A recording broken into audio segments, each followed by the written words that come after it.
Al igual que los apóstoles, deberíamos estar dispuestos a compartir las buenas nuevas del Evangelio en cada oportunidad.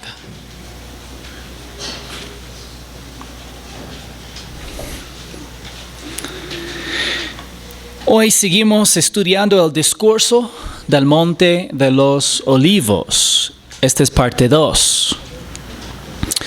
El discurso del Monte de los Olivos es un discurso profético que el Señor reveló eventos futuros a algunos de sus discípulos en un lenguaje claro y sencillo. Esto es importante porque después de que los líderes religiosos de Israel blasfemaron contra el Espíritu Santo, Jesús comenzó a enseñar en parábolas en Mateo capítulo 13. Las parábolas son historias de la vida judía cotidiana que Jesús usaba para enseñar principios espirituales, para revelar la verdad a los creyentes y para ocultar nuevas revelaciones a quienes lo habían ya rechazado.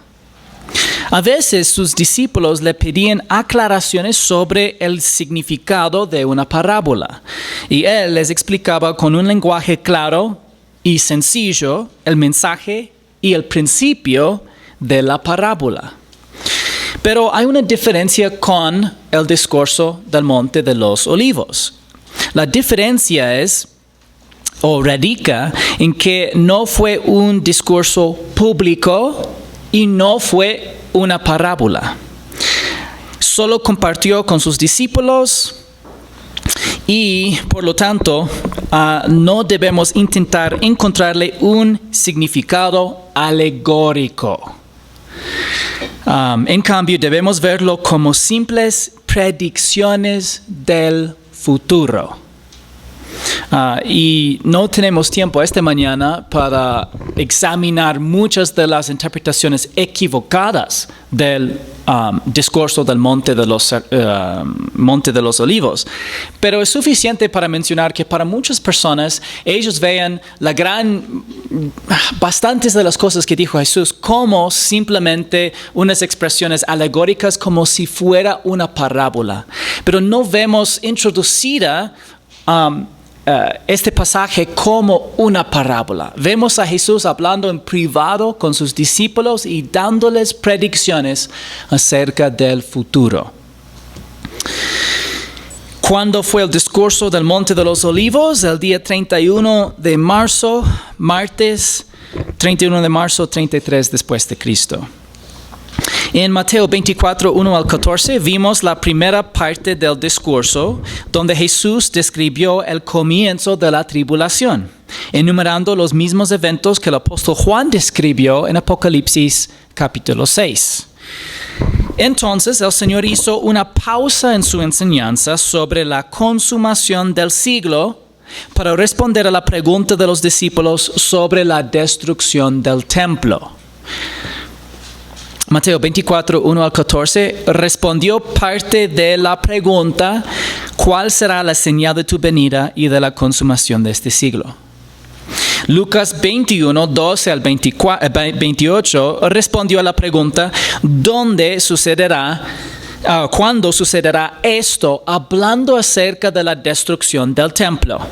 Y Mateo 24, 15 al 31 terminó de responder la pregunta: ¿cuál será la señal de tu venida y de la consumación de este siglo? Ahora nosotros preguntamos: ¿por qué describiría el Señor la destrucción del templo en medio de su exposición sobre la señal de la consumación del siglo? Es decir, si Él está explicando la tribulación, ¿por qué en la mitad de su descripción de la tribulación pausa para hablar acerca de la destrucción del templo? Bueno, era común para los maestros judíos agrupar los temas temáticamente en lugar de cronológicamente. Nosotros principalmente pensamos en información cronológicamente. ¿Ya? Pero era muy común para los judíos pensar temáticamente. Es la razón cuando leemos el Evangelio de Mateo, no es nada cronológico. Bueno, un poquito, pero no mucho. El escritor Mateo, de una manera clásica, agrupó los temas, pero temáticamente, cosas relacionadas. Muchos de los milagros muy grandes e importantes él agrupó, aunque ocurrieron en diferentes tiempos o momentos en el ministerio público de Jesús. Aquí vemos a Jesús anticipando la descripción de la abominación desoladora de la mitad de la tribulación. Y él agrupó la destrucción del templo en 70 después de Cristo con este evento. ¿Por qué? Era importante para los discípulos de entender que ya esa abominación desoladora no sería del mismo templo, no sería del segundo templo, porque el segundo templo sería destruido. Entonces, esto ya les dio información importante y grupado temáticamente. Por favor, abren sus Biblias conmigo en Lucas capítulo 21, versículo 10. Lucas 21, 10. Aquí leemos. Entonces les dijo Jesús a los discípulos: se levantará nación contra nación y reino contra reino. Habrá grandes terremotos y plagas y hambres en diversos lugares, y habrá terrores y grandes señales del cielo.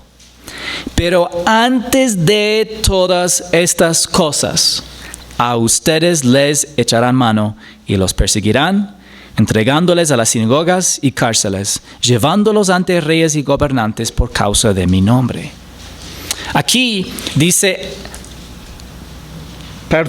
antes de todas estas cosas. ¿Antes de cuáles cosas? El primer cuarto de la tribulación, lo que estudiamos la semana pasada. Entonces, antes de los acontecimientos de la tribulación, Jesús quería explicar acerca de la experiencia personal de los apóstoles. Al igual que Mateo 24, 1 al 14, Lucas 21, 8 hasta 11 describe el primer cuarto de la tribulación. Pero esta parte del discurso del Monte de los Olivos, Lucas 21, 12 al 19, describe los eventos que los apóstoles experimentarían.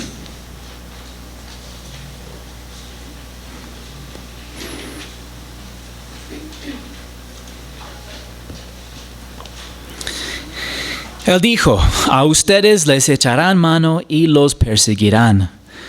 ¿Quiénes serían perseguidos? Los apóstoles. ¿Y qué les sucedería? Entregándolos a las sinagogas y cárceles. Los apóstoles serían entregados a las sinagogas y a las cárceles.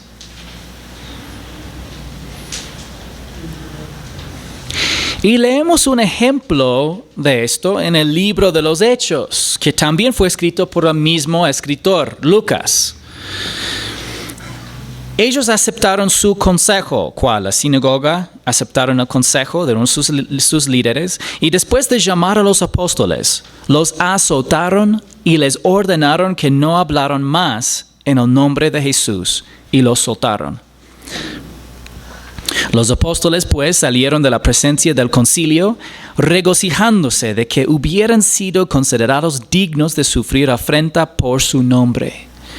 Y todos los días en el templo y de casa en casa no cesaban de enseñar y proclamar el evangelio de Jesús como el Cristo.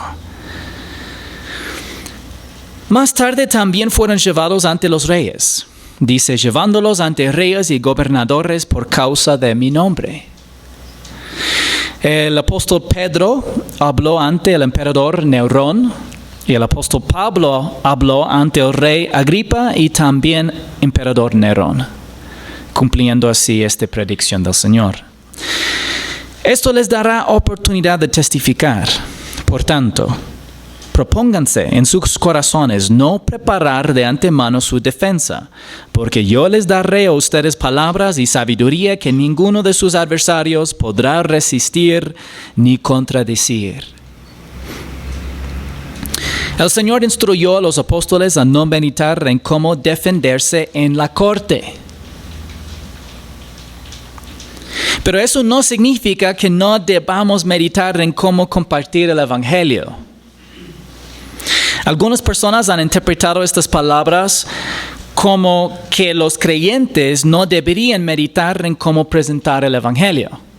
Pero esta interpretación está equivocada. No es lo que el Señor estaba diciendo. Les estaba diciendo específicamente a los apóstoles que no intentaran pensar en una defensa especial legal ante la corte. En cambio, quería que permitieran que el Espíritu Santo los guiara a dar testimonio de la verdad de Cristo. Al final, cuando ellos estaban delante de estos gobernantes y reyes, ellos simplemente predicaron el Evangelio, pero guiados por el Espíritu Santo. Sin embargo, sí, debemos prepararnos para compartir el Evangelio. Bajo la inspiración del Espíritu Santo de Dios, el apóstol Pedro escribió más tarde: sino santifiquen a Cristo como Señor en sus corazones. ¿De qué manera?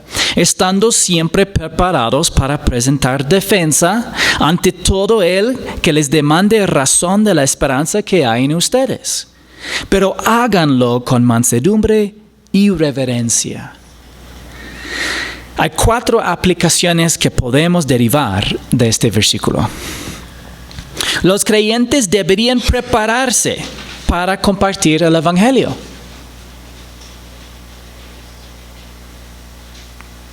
La frase estando siempre preparado significa tanto alistarse como estar activamente preparado. Es decir, conlleva la implicación de una previa preparación, ¿ya? Para estar activamente siempre listo. Tienes que alistarte para estar listo. Los creyentes deberían también estar dispuestos y listos para compartir el Evangelio. Este debería ser el estado activo y presente del creyente, la preparación.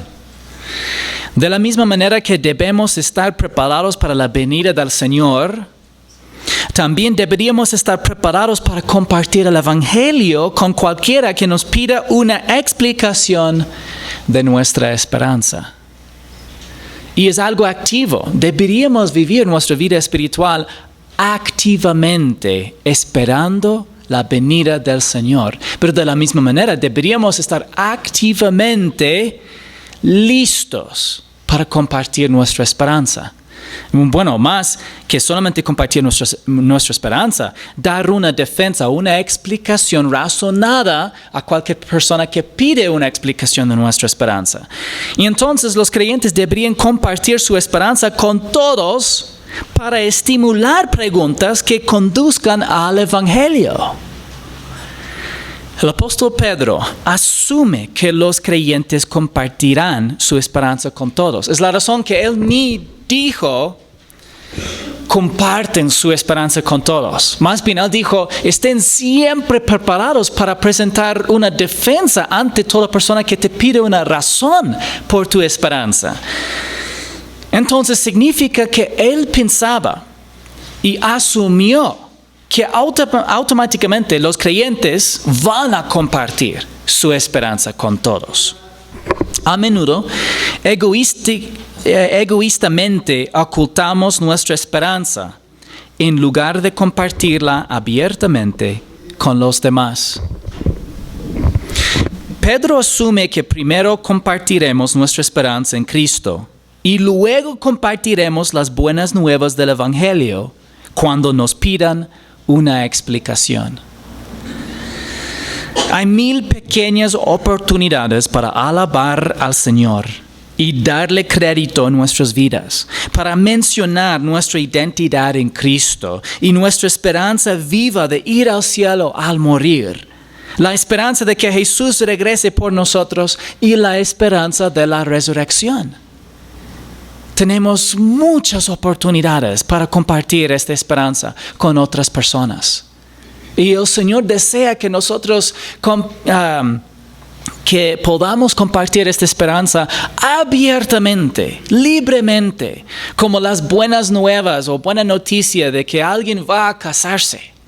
Igualmente podemos compartir la buena nueva de esa esperanza viva que tenemos, la esperanza de la vida eterna. Los creyentes también deberían explicar el Evangelio con mansedumbre y reverencia. Esto no significa que debamos cambiar el mensaje, pero habla de la manera que compartimos el mensaje con mansedumbre y reverencia. Tenemos que recordar que solo hay un mensaje que tiene el poder de salvar a las almas. Y es el mensaje del Evangelio. Y es la razón que nosotros no deberíamos cambiar ese mensaje. Romanos 1:16 dice, porque no me avergüenzo del Evangelio, pues es el poder de Dios para la salvación de todo el que cree, del judío primeramente y también del griego. El Evangelio es el poder de Dios para salvación. Es un mensaje que el Espíritu Santo de Dios ocupa para convencer al pecador de su necesidad de salvación y la provisión de salvación en el único Salvador. Y cómo apropiar esa salvación únicamente por la fe en Él solamente.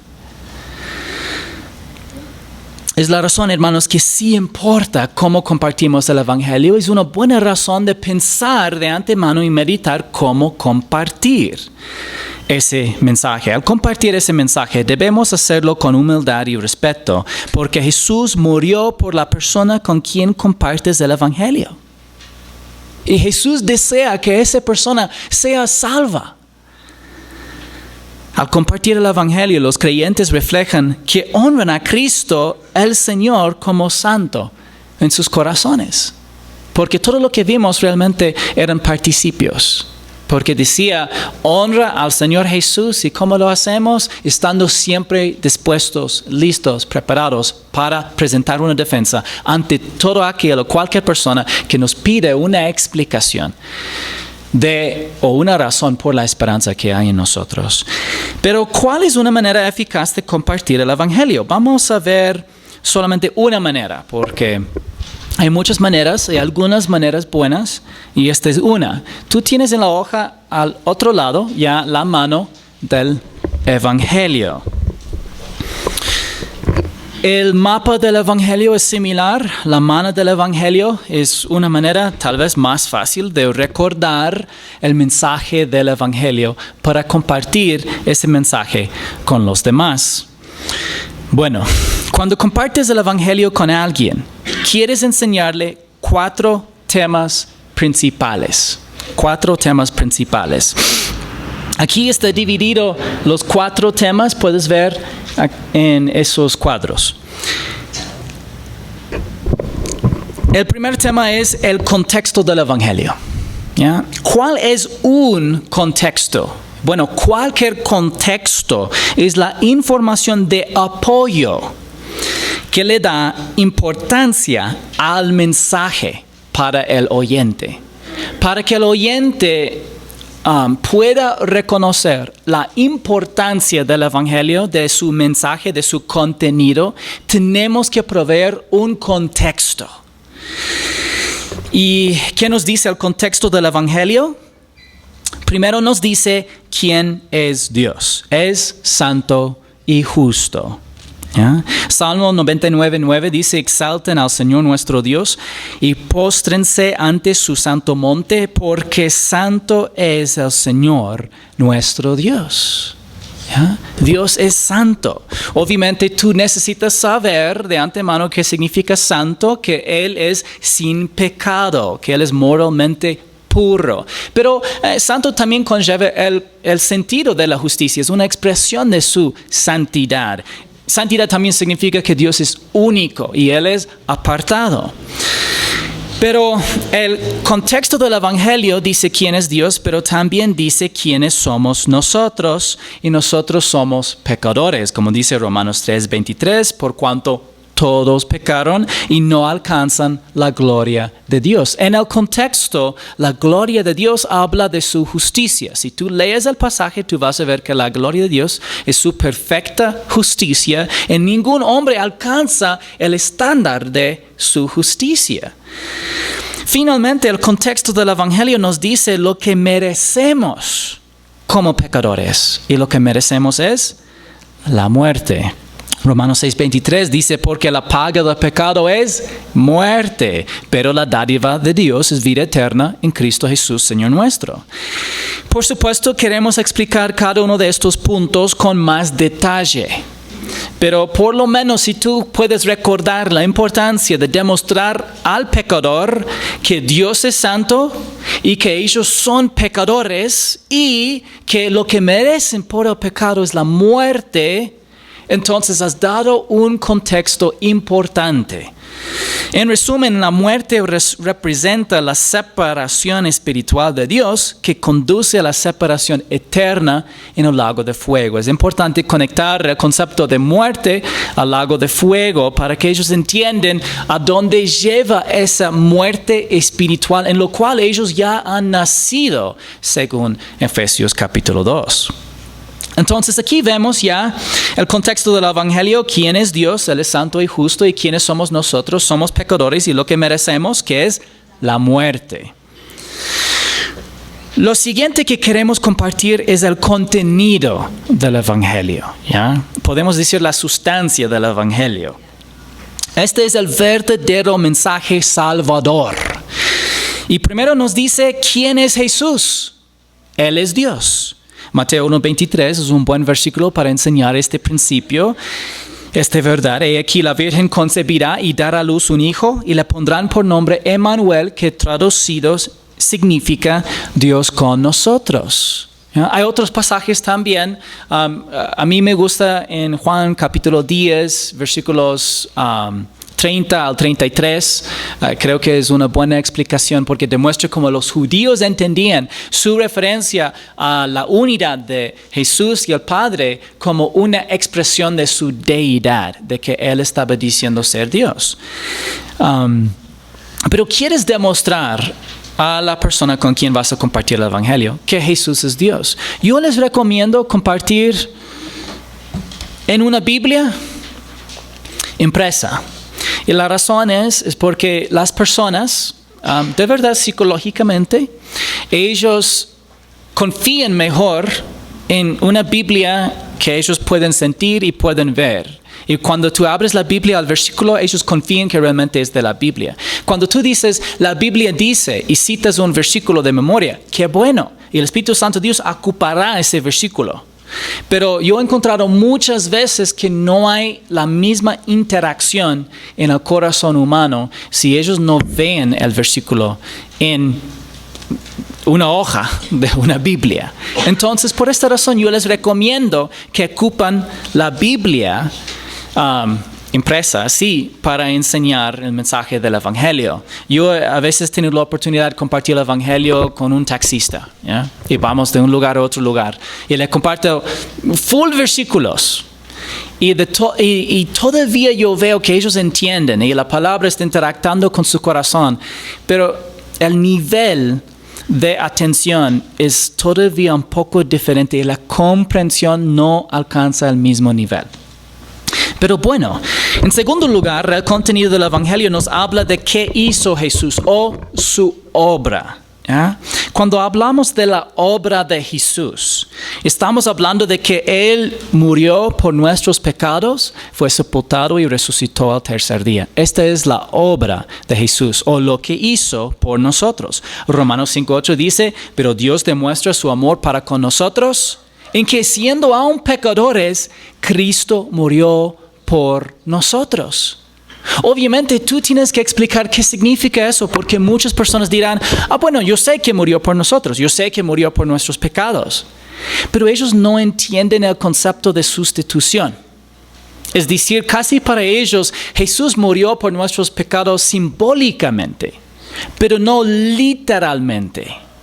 Entonces es la razón que ellos creen que a ellos todavía les toque pagar por sus pecados, porque no entienden que tomó Jesús su lugar. Dice en 1 de Pedro 3:18, porque también Cristo murió por los pecados, ¿cuántas veces? Una sola vez. El justo, ¿por quiénes? Los injustos. ¿Quién es el justo? Jesús. ¿Quiénes son los injustos? Nosotros. ¿Y por qué hizo esto Jesús? Para llevarnos a Dios, muerto en la carne, pero vivificado en espíritu. Lucas 24:6 dice, no está aquí, sino que ha resucitado. Tal vez algún momento vas a tener que apoyar el hecho de que Jesús resucitó. Con la gran mayoría de las personas yo he visto que ellos saben que Jesús resucitó al tercer día. Yo solamente les pregunto, ¿qué pasó al tercer día? Y ellos mismos me responden, resucitó. Pero algunas veces yo he encontrado jóvenes que no saben de la resurrección de Jesús. En serio, les pregunto, ¿qué pasó al tercer día? Y ellos me ven como, ¿por qué deberían saber qué pasó el tercer día? ¿Ya? Y le pregunto, ¿ha escuchado que Jesús resucitó? Y ellos, como suena como algo que alguna vez tal vez hayan escuchado, pero no conocen el hecho bien. Entonces es bueno de llevarles a las Sagradas Escrituras. En cualquier final de los 4 evangelios vas a hallar la resurrección de Jesús. Pero a menudo las personas no comprenden la totalidad de la obra consumada de Jesucristo en la cruz. Ellos no entienden que Jesús lo pagó todo. Creen que Jesús murió por ellos, pero piensan que aún tienen que pagar por sus propios pecados. Ya sea en esa vida o peor, muchos creen que tienen que pagar por sus pecados en purgatorio. Pero la palabra de Dios es clara. Jesús lo pagó todo, de modo que no queda nada más por pagar para la salvación. Esto nos lleva al siguiente tema, y es la respuesta al Evangelio, o cómo debemos responder al mensaje del Evangelio. Y la única respuesta correcta al mensaje del Evangelio es creer o confiar en Jesús y dejar de confiar en nosotros y en nuestras buenas obras. Efesios 2, 8 y 9 dice, porque por gracia ustedes han sido, pueden leerlo conmigo, porque por gracia ustedes han sido salvados por medio de la fe. Y esto no procede de ustedes, sino que es don de Dios, no por obras para que nadie se gloríe. ¿Ya? ¿Qué más claro podrían ser las Escrituras? ¿Ya? Es importante que sepas qué significa la gracia. Es un favor inmerecido. ¿Ya? Y aquí solamente es por gracia que somos salvos y solamente recibimos esta salvación por medio de la fe.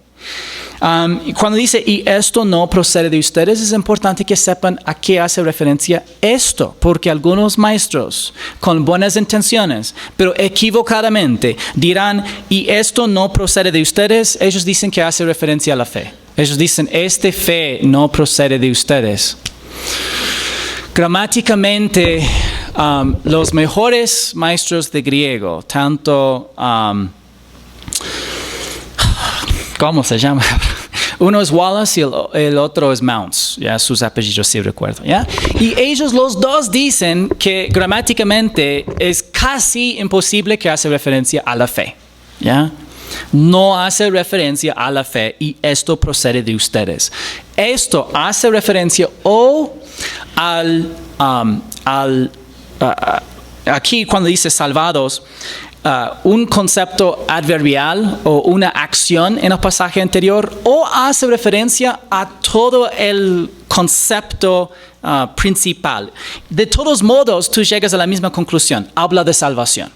¿Ya? Si estamos hablando del concepto principal o si estamos hablando de alguna acción principal en la frase anterior, no puede ser referencia a fe. También por el género de las palabras. Entonces, esto no procede de ustedes, y disculpe por la explicación larga, solamente para que entiendan. Hay muy buenas razones que los otros maestros están equivocados, por más que ellos aman al Señor, pero esto no procede de ustedes, hace referencia a la salvación. Esta salvación no procede de ustedes. ¿Ya? Esta salvación es un don. ¿Qué es un don? Es un regalo de Dios. Esta salvación no es por obras. ¿Y por qué no es por obras? para que nadie se gloríe. Es importante que tú puedas explicar este versículo parte por parte, que tú tienes claridad de qué significa, para que puedas decir a la persona la claridad de las Escrituras, que nosotros no nos salvamos por nuestras obras. ¿Ya? Somos completamente incapaces de salvarnos. Y esto vuelve al tema del contexto del Evangelio realmente. Concuerda con nuestro estado espiritual y inhabilidad de rescatarnos. Pero Hechos 16, 30 al 31 dice, después de sacarlos, dijo, señores, ¿qué debo hacer para ser salvo? Ellos respondieron, sed fiel todos los días de tu vida hasta el final y serás salvo. ¿Así dice? ¿Ya? Me gusta mostrar este versículo y hacer estas preguntas porque ayuda a la persona a aclarar y ver la diferencia en lo que han aprendido equivocadamente y lo que dice las Escrituras. Dice aquí, sed bautizado y cumples todos los rituales de la iglesia y serás salvo. No. ¿Ya? Aquí dice amar al prójimo y amar a Dios y serás salvo. Tampoco. ¿Ya? Entonces dice aquí, cree en el Señor Jesús y serás salvo. Sí. ¿Ya? Ayuda a las personas a aclarar y tener una visión precisa. Esas otras cosas no son malas. Es bueno de amar al prójimo. Deberíamos amar a Dios. Deberíamos ser bautizados creyentes en Jesucristo, pero ninguno de estos, y deberíamos serle fiel al Señor hasta el final de nuestras vidas, pero ninguna de estas cosas nos puede salvar. Y no podemos confiar en estas cosas y en Jesús a la vez. Esto es lo que es importante acerca de la fe. O es Jesús más las demás cosas. ¿Ya? Y si fuera Jesús más las demás cosas, significaría que no hubiera sido terminado en la cruz. Pero como Jesús lo pagó todo en la cruz, no es posible que es Jesús más alguna cosa que nosotros hagamos para salvarnos. Es Jesús solo, su obra terminada, consumada en la cruz. Pero tenga en cuenta el objeto de la fe no somos nosotros, nuestra fidelidad ni nuestras buenas obras. Pero por último, ¿quieres compartir con alguien el resultado del Evangelio o estamos hablando del resultado de creer en el mensaje del Evangelio? Recibimos la vida eterna y seguridad. 1 Juan 5:13 dice, estas cosas les he escrito a ustedes que creen en el nombre del Hijo de Dios, para que sepan que tienen vida eterna. El Señor desea que sepamos que tenemos la vida eterna. Y podemos saber, ¿cómo podemos saber? Si creemos en el nombre del Hijo de Dios. Su nombre habla de su persona. Juan 3:16, lo que el hermano citó al comienzo del culto, porque de tal manera amó Dios al mundo. Son buenas noticias de Dios al mundo, que dio a su Hijo unigénito para que todo aquel que cree en Él no se pierda, sino que tenga vida eterna. Entonces hay dos resultados. Uno es que no se pierda. La otra es que tengas vida eterna. A la vez tú tienes la vida eterna y la seguridad por la fe en Jesús, basada en lo que Él hizo por nosotros. Cuando alguien cambia la dirección del Evangelio, ya sabes que no están enseñando bien el Evangelio. Cuando enfatizan todo lo que hagamos nosotros hacia Dios, entonces es equivocado esa presentación del Evangelio. Debería ser todo acerca de lo que Dios hacía para nosotros. Yo he escuchado de algunos maestros decir, la única cosa que nosotros agregamos al mensaje del Evangelio son nuestros pecados. Si piensas bien en el mensaje del Evangelio, ¿qué parte tiene que ver con nosotros? Nuestros pecados. Lo demás es todo lo que hizo Dios para nosotros. La respuesta al Evangelio es la fe, pero no significa que la fe es el Evangelio. Esto también es importante tener claro. Juan 10:28 dice, yo les doy vida eterna y jamás perecerán y nadie les arrebatará de mi mano. Una vez que el Señor nos dé la vida eterna, jamás podemos perderla. Esa es la especie de vida eterna que nos da. Y esa es la seguridad. Y al igual que los apóstoles, podemos compartir este mensaje salvador. Entonces, en la hoja En un lado tienes los versículos, al otro lado tienes la mano. Y recuerdas, sí, deberías meditar, deberías pensar, pero no hay una preparación perfecta para compartir el Evangelio. Es necesario de solamente hablar, compartir. Y si ya has compartido tu esperanza con todos, es mucho más fácil compartir el Evangelio cuando alguien te pregunte por qué. Cuando tú dices, yo soy un hijo de Dios y no hay nada en esta vida que yo puedo hacer que pueda hacer más grande mi identidad y nadie me puede quitar mi verdadera identidad y yo sé que tengo un hogar en el cielo. Y alguien dice, wow, ¿cómo puedes tener tanta certeza? ¿Tú crees que tú eres un santo? ¿Ya? Entonces, buena pregunta. Y tienes la oportunidad de contestar y explicar el mensaje del Evangelio. Pero si no compartes tu esperanza, es mucho más difícil de compartir el Evangelio. Porque tal vez tienes que comenzar con una pregunta que yo creo que la mayoría de la gente no se ofenden al escuchar: si mueres hoy, ¿a dónde va su alma? Es una buena manera de comenzar a compartir el Evangelio. Y muchos pausan en este momento y ya reflexionen.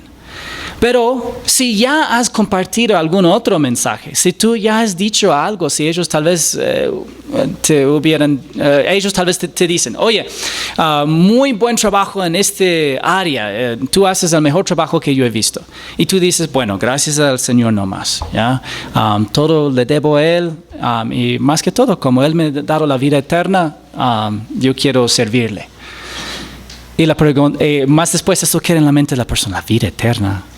¿Y cómo esta persona sabe que tiene vida eterna? Y después ellos te, oye, tú dijiste algo acerca de la vida eterna, ¿qué es eso? ¿Ya? Y es una buena oportunidad de compartir el Evangelio. El apóstol Pedro asume que compartirás esa esperanza con todos en tu vida. Pero ¿qué otra cosa le sucedería a los apóstoles? Volviendo a Lucas 21. Pero serán entregados aún por padres, hermanos, parientes y amigos, y matarán a algunos de ustedes, y serán odiados de todos por causa de mi nombre. Los apóstoles sufrirían la traición de sus amigos y familiares, y la mayoría de ellos serían condenados a muerte.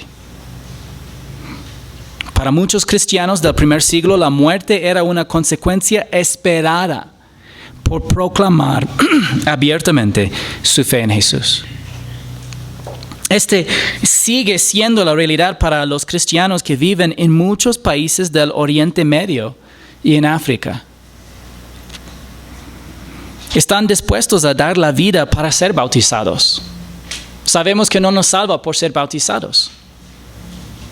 Y muchos de ellos solamente por cumplir un mandato de Cristo están dispuestos a ser bautizados, aunque sepan que perderán sus vidas.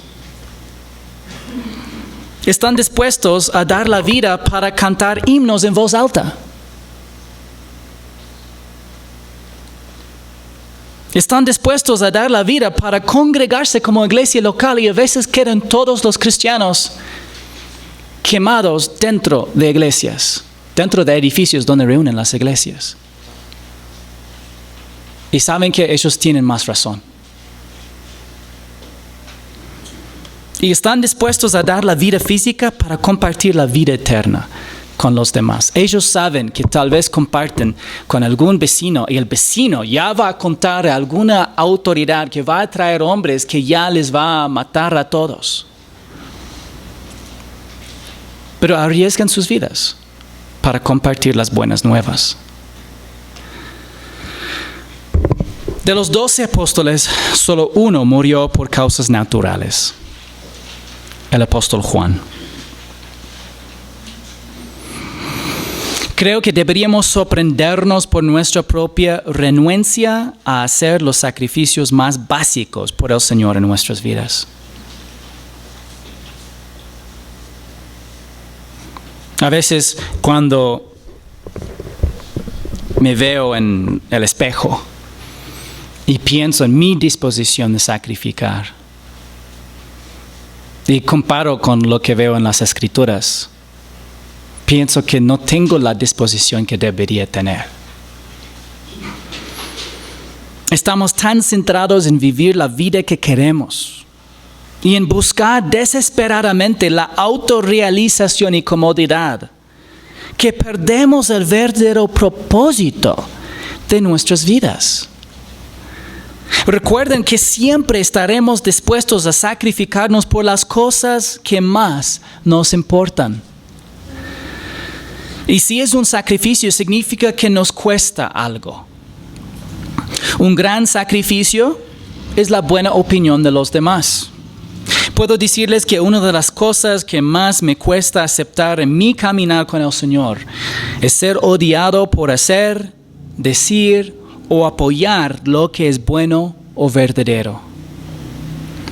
Pero parte de la persecución es ser odiado. Y aunque no es algo que debamos buscar, es algo que podemos esperar. El apóstol Pablo prometió a Timoteo, y en verdad todos los que quieren vivir piadosamente en Cristo Jesús serán perseguidos.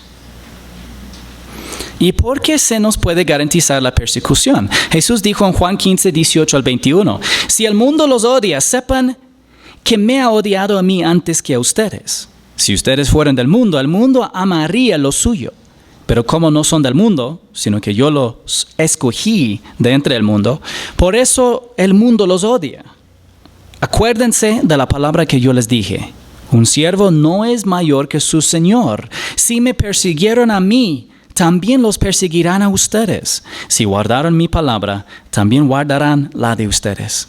Pero todo eso les harán por causa de mi nombre, porque no conocen a aquel que me envió. Creo que era Charles Spurgeon que dijo, ¿espero yo ser honrado en un mundo donde mi Señor fue crucificado? Y lamentablemente creo que muchas veces la respuesta en nuestros corazones es que sí. Pero ¿por qué el mundo odia a los creyentes? Porque tenemos una identidad diferente. Tenemos una forma de pensar diferente y como resultado deberíamos tener una forma de vida diferente. Si somos fieles a Jesucristo, podemos esperar persecución por su nombre.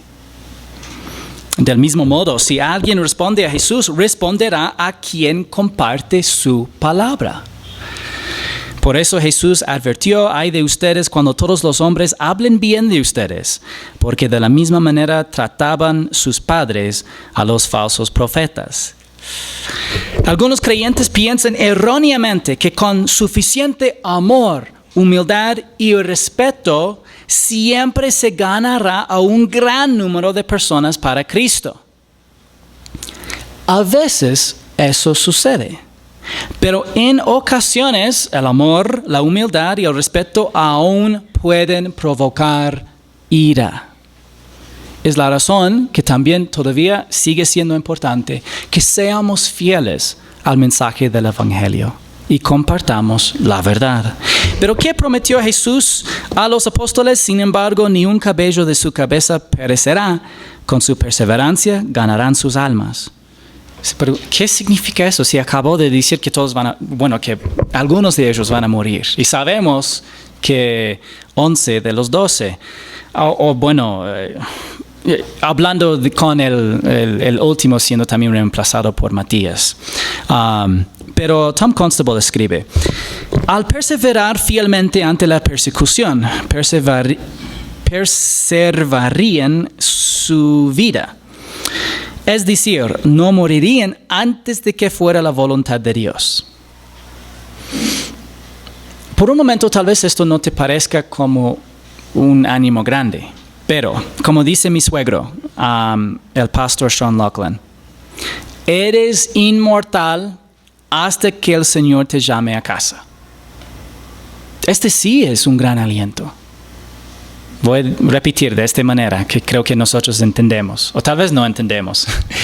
Eres inmortal hasta que el Señor te llame a casa. Cuando confiamos plenamente nuestra supervivencia en las manos del Señor, nos da la valentía para hacer su voluntad.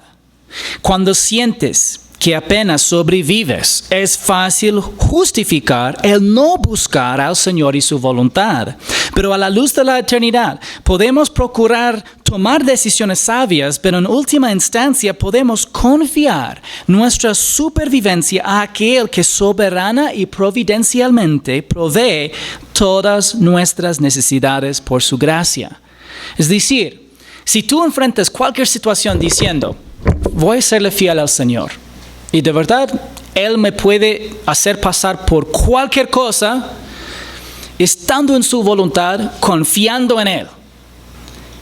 También en cualquier día me puede llevar nomás al cielo. Pero si tienes esta convicción y certeza y perspectiva, te puede dar una valentía que yo creo que muchos de los creyentes del primer siglo y también de algunos siglos en que los creyentes han sido perseguidos, o hoy día en lugares como África, que ellos tienen y ellos viven a la luz de esto, a la vez sabiendo, tal vez me muero, pero también el Señor me va a guardar y perseverar hasta el momento que me lleve a su hogar.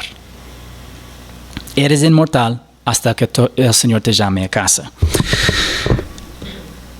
Pero cuando ustedes vean a Jerusalén rodeada de ejércitos, sepan entonces que su desolación está cerca. Entonces los que estén en Judea, huyan a los montes, y los que estén en medio de la ciudad, aléjense. Y los que estén en los campos, no entren en ella, porque estos son días de venganza, para que se cumplan todas las cosas que están escritas. Según Dr. Arnold Fruchtenbaum, cuando el general Castillo Galo levantó temporalmente el sitio de Jerusalén en el año 66 después de Cristo, los creyentes en Cristo abandonaron la ciudad. Tú dices, ¿por qué es eso importante? Bueno, Fruchtenbaum afirma que desde Jerusalén, entonces aquí vemos a Jerusalén. También vemos los campos de Judea, también vemos a la región de Galilea y más al norte, lo que es Golán. Y según Arnold Fruchtenbaum, más que 20,000 judíos mesiánicos, es decir, creyentes en Jesucristo, ellos se fueron de estas tierras y agruparon en un lugar que se llama Pela, que es al otro lado del río Jordán y un lugar lejos de la mayoría de esa guerra entre los judíos y los romanos en esa temporada de 66 hasta el 72. Los que se fueron, que salieron y abandonaron a Jerusalén fueron creyentes judíos mesiánicos. Estos creyentes prestaron atención a la advertencia del Señor sobre la destrucción de Jerusalén y a las exhortaciones del autor del libro de Hebreos, que prácticamente aborda el mismo tema. Ellos creyeron tanto en la palabra de Dios que actuaron conforme a ella. Tienes que entender que esto fue el pensamiento opuesto de lo lógico humanamente. Humanamente, cuando viene una fuerza armada o un ejército de los enemigos, ¿qué hacen la gente? Agrupan en las ciudades grandes, y especialmente en ciudades fortificadas como Jerusalén. Jesús les dijo, haga lo opuesto. Cuando rodea la ciudad de Jerusalén, que te vayas, corres por tu vida. Y ellos, creyendo lo que dijo el Señor, cuando fue sitiada Jerusalén, por un momento el Señor permitió que ese general romano levante a ese asedio de la ciudad, y cuando él levantó y se fue a otro lugar, los judíos no mesiánicos, ellos salieron de guerra y ellos conquistaron a su grupo, a esa fuerza de romanos. Y entonces ellos pensando, ya los judíos hemos ganado a los romanos. Pero los creyentes pensaron, ya todos van a morir. Y se fueron. Fue lo opuesto del pensamiento humano. Yo sé que es difícil de ponerte en sus sandalias por un momento, pero tienes que entender, ellos ganaron una batalla inesperada, grande en contra de sus enemigos. Los enemigos que habían rodeado la ciudad se fueron nomás. ¿Ya? Incluso hasta el general romano quedó ya avergonzado por esta pérdida. Pero los judíos mesiánicos ya sabían, fue sitiada Jerusalén. Lo que dijo el Señor es la verdad. Los romanos volverán y ya sabemos que la gente en esta ciudad van a morir. Nosotros, en cambio, vamos a huir y hacer lo que dijo el Señor Jesús. Y se fueron por la fe. En el año 70 después de Cristo, el general romano Tito regresó y destruyó el templo judío y la ciudad de Jerusalén. Según el historiador judío romano Flavio Josefo, 1 millón de judíos murieron en el asedio. Jesús usará el mismo lenguaje para describir los eventos de la abominación desoladora, aunque son eventos separados.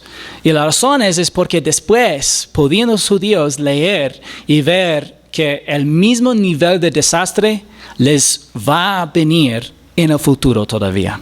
Tristemente, ¿qué se escribió sobre la destrucción de Jerusalén? Porque dijo Jesús para cumplir lo que fue escrito. Bueno, aproximadamente en el año 530 a.C., el profeta Daniel escribió así: Has de saber y entender que desde la salida de la orden para restaurar y reconstruir a Jerusalén hasta el Mesías príncipe, habrá 7 semanas y 62 semanas. Volverá a ser edificada con plaza y foso, pero en tiempos de angustia. Después de las 62 semanas, el Mesías será muerto y no tendrá nada, y el pueblo del príncipe que ha de venir destruirá la ciudad y el santuario. Es difícil si de pronto no recuerdas el estudio que hicimos de Apocalipsis el año anterior. Pero en total Daniel recibió 490 años de profecía para la nación de Israel. Y los primeros 483 culminaron en la vida y la muerte del Mesías. Después de las 62 semanas, el Mesías será muerto y no tendrá nada. Y el pueblo del príncipe que ha de venir destruirá la ciudad y el santuario. Entonces, Daniel profetizó que después de que el Mesías fuera asesinado, la ciudad de Jerusalén y el templo judío serían destruidos. Tú preguntas, el pueblo del príncipe que ha de venir, ¿cuál pueblo es eso? Bueno, ¿cuál pueblo destruyó al templo y la ciudad? Los romanos. ¿Ya? Entonces, ¿quién es el príncipe que ha de venir? El anticristo. Por lo tanto, el anticristo será de ascendencia romana. Si alguien te diga de pronto de que el anticristo será cualquier otra ascendencia, sabes que ellos lastimosamente no conocen bien lo que dicen las escrituras. El anticristo tendrá la ascendencia romana. Hay de las que estén encinta y de las que estén criando en aquellos días, porque habrá una gran calamidad sobre la tierra e ira para este pueblo. Caerán a filo de espada y serán llevados cautivos a todas las naciones. Jerusalén será pisoteada por los gentiles hasta que los tiempos de los gentiles se cumplan. El Señor otra vez usó el mismo lenguaje para describir la desesperada situación durante la destrucción de Jerusalén en el año 70 después de Cristo. Y la posterior abominación desoladora. Y la razón es porque ya le ayuda. Si ahora pensamos cronológicamente y vemos a los judíos mesiánicos creyentes, pero del futuro periodo de la tribulación, ellos van a poder recordar lo que pasó en 70 después de Cristo y saber que lastimosamente se repetirá, pero a un nivel sin comparación. Hay diferencias claves entre las dos descripciones que observaremos la semana siguiente. Entonces, la semana que viene vamos a ver el domingo una gran diferencia entre la destrucción de Jerusalén en 70 después de Cristo y la destrucción, la abominación de desolación, lo que es lo que va a ser inmundo o lo que va a ser mal en el templo judío, y después la destrucción de Jerusalén al final de la tribulación. Pero recuerden que los gentiles son los no judíos. y Jerusalén fue pisoteada por los romanos, son gentiles, no judíos, y deberíamos preguntarnos cuáles son los tiempos de los gentiles. Los tiempos de los gentiles comenzaron en 586 cuando Jerusalén fue destruida por los babilonios y continuarán hasta que Jesús regrese a la tierra. Recuerden que Jerusalén ha sido destruida y reconstruida varias veces a lo largo de la historia. Trágicamente será destruida una vez más antes del regreso de Jesús. Durante los tiempos de los gentiles, Jerusalén y la tierra de Judea están bajo el control de potencias extranjeras. Las Escrituras cuentan una historia muy diferente a las teorías conspirativas antisemitas de inspiración satánica que circulan por Internet hoy en día. Israel no gobierna el mundo. ¿Ya? De hecho, todo lo contrario, el mundo domina a Israel. ¿Ya? Vemos esto hoy con las Naciones Unidas. Aunque Israel es un estado independiente, las naciones extranjeras le dan permiso para tomar decisiones fundamentales sobre su defensa nacional.